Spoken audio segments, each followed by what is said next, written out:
Welcome back to Diary TV, your go-to spot for all things football. I'm your host, Cairo, and today we're diving into the electrifying action from the 2025 U20 African Cup of Nations in Egypt, where Nigeria's Flying Eagle kicked off their campaign with a hard-fought 1-0 victory over Tunisia's junior Carthage Eagles.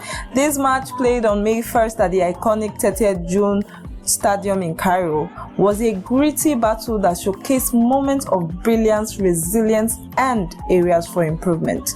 Nigeria, the record 7-time champions, were expected to dominate, but Tunisia made them work for every inch. In today's video, we'll break down the 5 critical takeaways from this opening Group B clash, spotlighting the heroes, the tactics, and what lies ahead for Aliyu Zabiru's young stars. Stick around and hit that like button, and let's get started.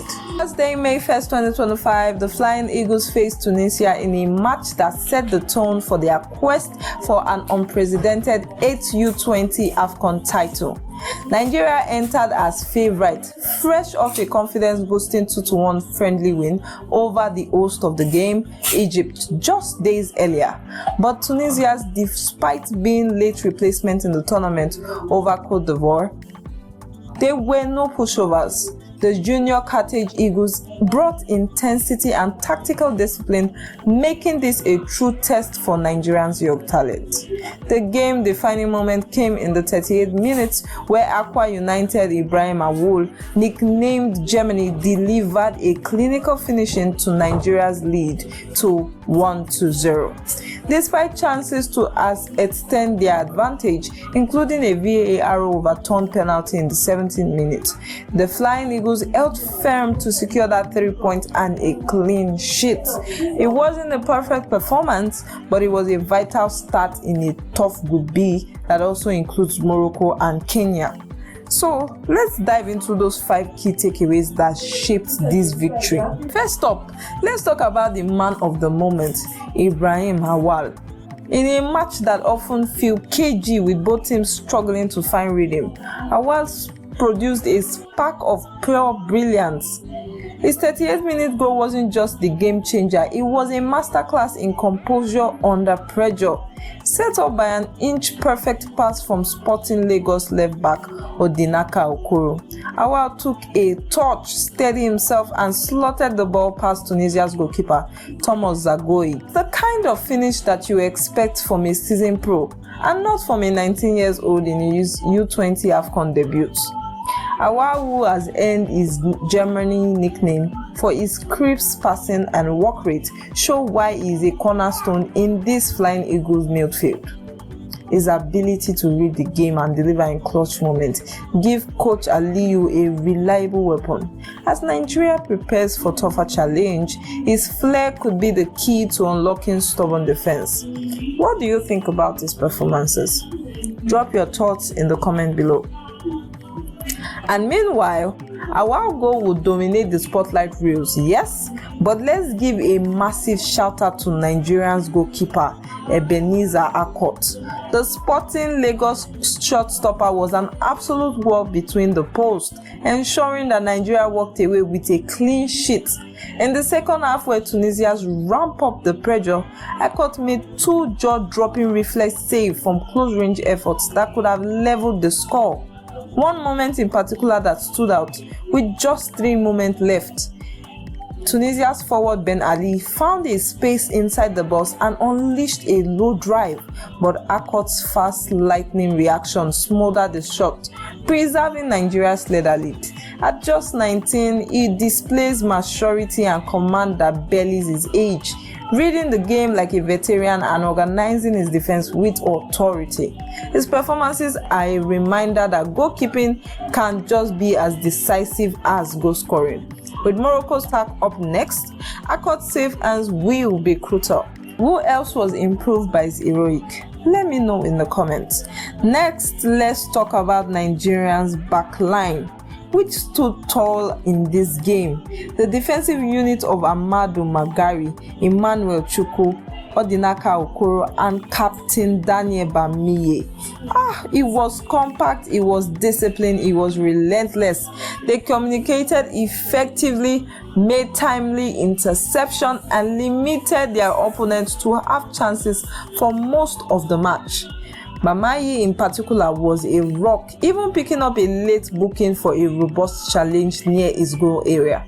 But here is the question: was Nigeria defense truly tested, or did their opponent's attack simply lack the quality to break them down? The Junior Carthage Eagles struggled to create clear-cut chances, often misfiring in the final third or failing to exploit the flanks. While Nigeria deserved credit for their organization, these clean sheets could not tell the full story. Tougher opponents like Morocco, often known for their technical swingers and clinical finishers, will pose a sterner challenge.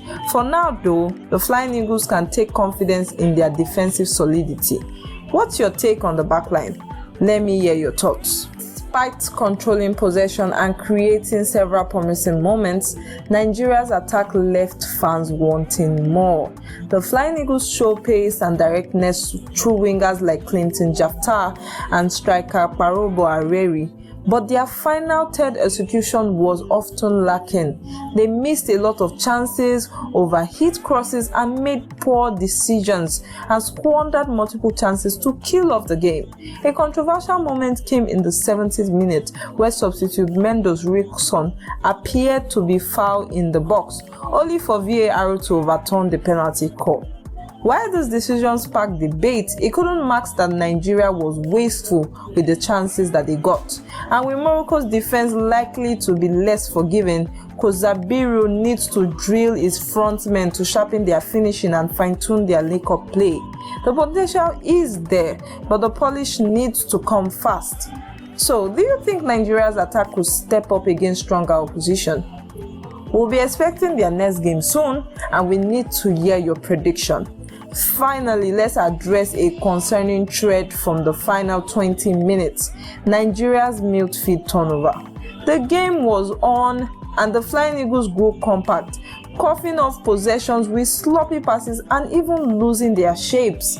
These mistakes invite pressures from Tunisia, who capitalized on quick transition to expose Nigeria defenses. Only a combination of poor finishing and Harcourt's brilliance prevented an equalizer. This lapse is a red flag for our coach. Against a side like Morocco, who boasts sharper tools and more tournament experiences, such errors could be punished. The midfield trio of Caleb, Oshiduku, and Divine Olise and Auwal needs to tighten up, maintaining discipline for the full 90 minutes and not just half the game. The victory was a wake-up call. Nigeria cannot afford to switch off. They are awaiting in May 7th. The Flying Eagles have a chance to secure a knockout stage spot and a ticket to the 2025 FIFA U20 World Cup in Chile. Coach Zabiru's boys have the talent, but their consistency would be the key.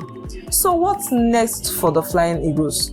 This 1-0 win over Tunisia, sealed by Auwal's magic and Harcourt's heroics, give Nigeria a strong foundation in Group B, but the road is only going to get tougher from here. We have games on May 4th and on May 7th, where they face the Morocco Lions Club at the same 30th June stadium, a match that could define their group stage campaign. And Morocco's technical prowess and tournament pedigree makes them a formidable enemy, and Nigeria must attack and address their woes and midfield lapses to be able to compete properly. So that's a wrap for our deep dive into Nigeria's 1-0 victory over Tunisia at the 2025 U20 AFCON. From Ibrahim Auwal clutch goal to Ebenezer's clutch service, this match had it all. What was your biggest takeaway? Is Nigeria ready for Morocco, or do they need to step up? Let's get the discussion going in the comments, and if you've enjoyed this breakdown, smash the like button, share the video, and subscribe to Diary TV channel for more football content. Don't forget to follow us on our social media handles for more videos. Until next time, keep loving the beautiful game, and I'll see you in the next video.